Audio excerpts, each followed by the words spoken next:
All right, how's it going, guys? It's Josh here with Our Thoughts Matter. Real quick, I want to do something different today. I wanted to tell you guys a little bit about my life story. I have some things I want to read to you. I try not to go too deep into detail, but this is very hard for me because I'm finally coming out of my comfort zone and letting people know exactly what happened and the reasons why I chose to do things differently in life, the negative outcomes and the positive outcomes. So I'm going to read a little bit. This is my story, and it starts off on May 4th, 1990. This is the day that I was born. I was born in Tipton, Georgia, and I lived in Tipton for 16 years of my life. My childhood, I don't remember a lot, but I know my mom and grandparents did everything they could to make sure my brothers and I had a good life. My father wasn't around much, so I'm not mad or upset with him because I have no room to judge anyone.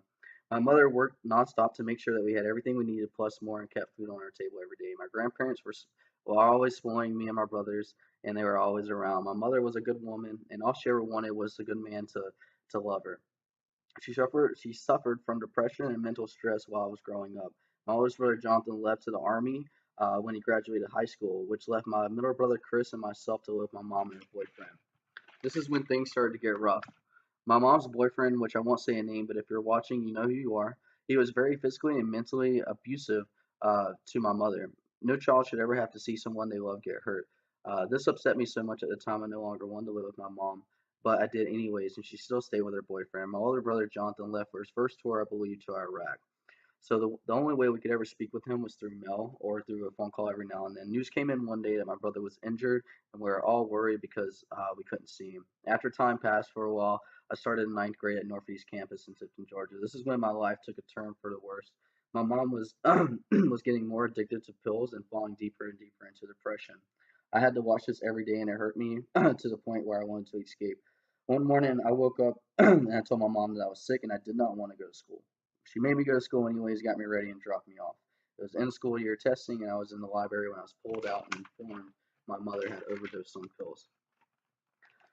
For months after her passing, I felt like everything was a dream, and I thought at any moment things would turn back and I would be able to see my mom again, but I could never get her back. I felt so sorry for Jonathan because he was overseas at the time and could not make it to see her before her passing. My whole family started to change and started mourning in different ways, which led me to lose my mind. I started drinking and doing drugs a lot to ease the pain. I feel really sorry, and I apologize to anyone who knew me at that time because I was lost and stuck in this traumatizing replay of making bad choices. This affected not only myself, but it affected everyone I loved. I lost two more friends the next year, and that's when I became fed up. What I did was I dropped out of school. I moved up to Columbus to help Jonathan for a while, and then I got in really deep trouble, and I decided to take actions for my mistake and try to do the right thing.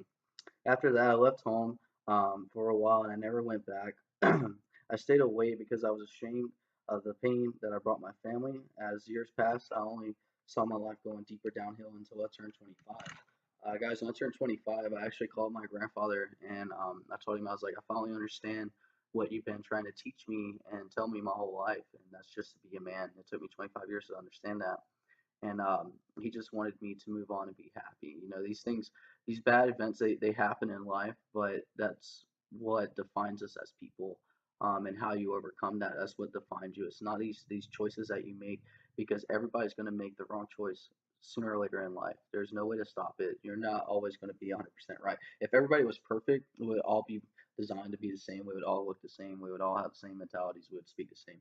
But as we all know, that's not life. So I did want to share this with you guys. I hope it's not too deep, but it does go into what started my mental stress and what started my depression, my anxiety. After my mom passed, I didn't want to speak to anybody. I didn't want to go to a therapist. I do not like medication. I still have problems even taking Tylenol. If I have headaches, I just deal with the pain. So I did want to share this with you guys. If you want to upload a video, tell your story, this is exactly why we started the Our Thoughts Matters, because we want people to share their life stories.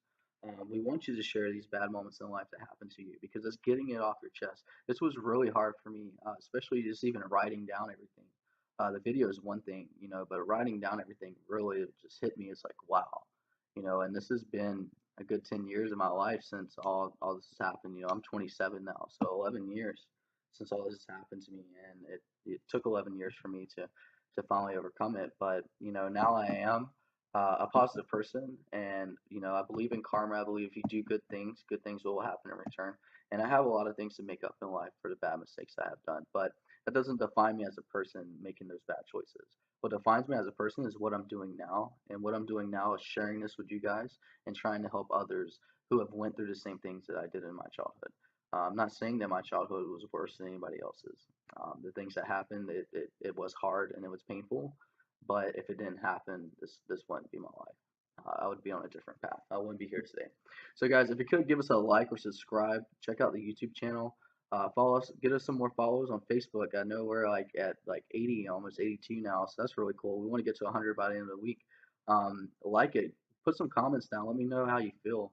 Let me know if you want to share your story, and we'll keep uploading these videos. But anyways, wanted to share that with you guys. Thank you for your time, and I hope to everybody listening, and I hope I could at least help out one person today. All right, bye.